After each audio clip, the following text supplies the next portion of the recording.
I'm here to show my support for the Prevent Government Shutdown Act. Before I do that, I want to express my support for the proposed continuing resolution and thank Senator Collins for her leadership to make sure government doesn't shut down if that continuing resolution gets to the president. Now, I do prefer passing 12 appropriation bills.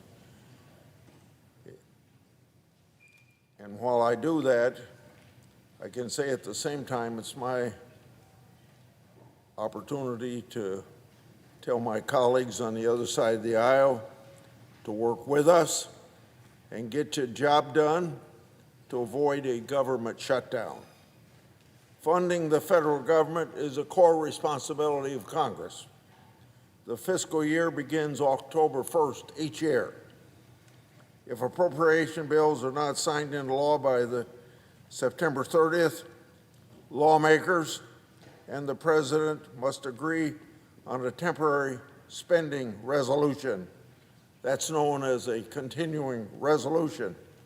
That resolution keeps the government open for business. If that fails, the unfunded parts of government shut down. Now, with increasing frequency, the minority party has used the threat or reality of a government shutdown to try and advance partisan political priorities. Over the past 10 years, we've seen 5 government shutdowns.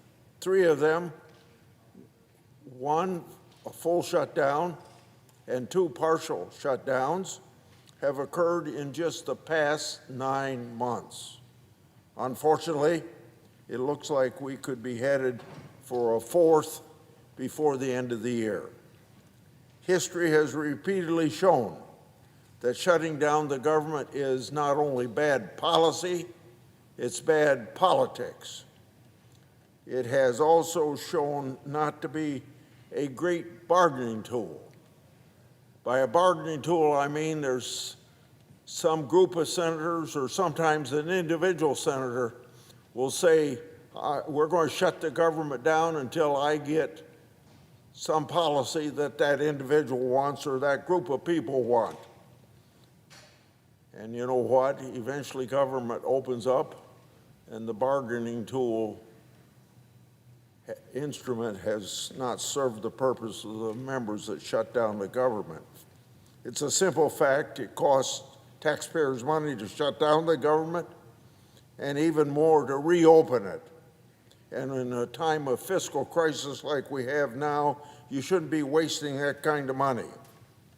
The government shutdown reduces essential service to the American people, erodes trust of the American people in their government, and limits the ability of Congress to conduct oversight over federal government operations. I believe Congress needs to stop governing from crisis to crisis, respect the appropriations process, and fulfill its constitutional responsibilities to fund the government. For that reason, and the reason I'm here today, is to talk about the Prevent Government Shutdown Act. That act is introduced by Senator Lankford and Senator Hassan.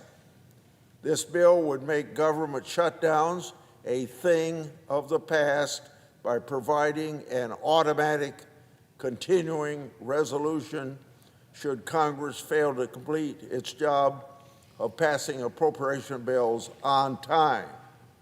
Moreover, it would implement rules designed to enforce common sense principle that if Congress doesn't do its job, Congress doesn't go home. Congress needs to work through regular order to fund the government agencies to avoid our Groundhog Day approach to spending each year.